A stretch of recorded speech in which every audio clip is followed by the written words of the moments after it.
Let's take one area of the global village today, the internet, which you've written a lot about, and it's certainly having a huge effect on all of our lives today. What do you see as being the next big developments in this technology, and how will they change our lives?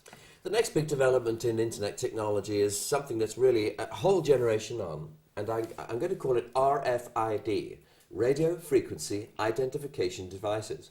And these things are the size of a grain of sand. They're complete computer systems. They have software, hardware, microprocessors. You can read and write to them. They will store information permanently.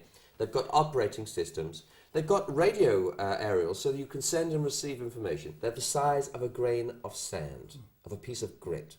Now, this is happening very fast. In fact, Gillette in 2004 produced no less than 500 million of these new microscopic computers to put in their razor blades. With Walmart in the year 2006, will use, I think, about 10 billion of these microscopic grains of sand, these computer systems, and each of them will last up to 100 years in the environment.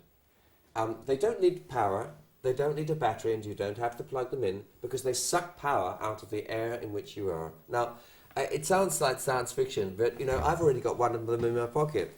It's called an Oyster card. This is my travel card to take me on the metro in London. All it is a grain of sand hidden in this plastic. And this entire packaging is just to stop me losing my grain of sand, which contains my ticket, my ID, and everything else. So you're talking about maybe 100 billion of these intelligent devices being released into our environment every 12 months. And this year it'll be only 10 to 15 billion of these devices. So forget the internet.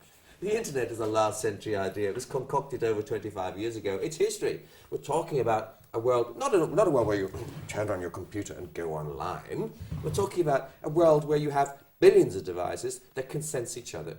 In your clothing, perhaps in your watch, in the room, that are able to communicate, are monitoring, listening, and responding. Now, that is a very big step forward. It has big implications for privacy, for human rights, for confidentiality, for all kinds of other things, but it's a trend and it's here.